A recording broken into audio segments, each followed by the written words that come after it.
आणखी एक महत्त्वाची बातमी, भोंदूबाबा प्रकरणावरून आता मंत्र्यांच्या चौकशी आणि राजीनाम्याची मागणी केली जाते। भोंदूबाबाच्या मंत्र्यांना फडणवीसांनी बाहेरचा रस्ता दाखवावा असं राऊतांनी म्हटलेलं आहे। फडणवीस सरकार उलथवण्यासाठी विधी चालल्या होत्या म्हणून धाडी पडल्या असं राऊत म्हणाले। तर खरातसोबतच्या नवरत्नांचं सीडीआर तपासा, त्यांचा राजीनामा घ्या, वडेट्टीवारांनी ही मागणी केली।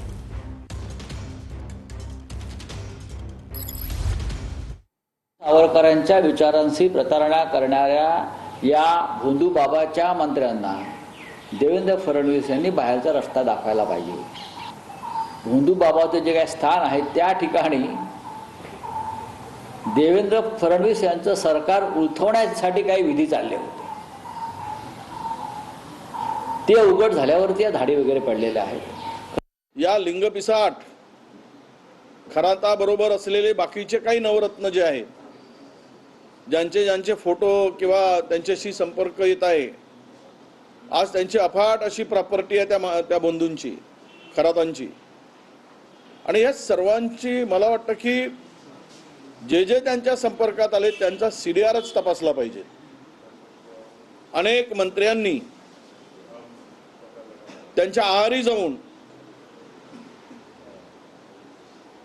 कुठले कुठले कृत्य केलेत याची माहिती महाराष्ट्राला कळली पाहिजेत आणि त्यांनाही दूर केलं गेलं पाहिजे, त्यांनीही राजीनामा दिला पाहिजे, अशी आमची स्पष्ट मागणी आहे।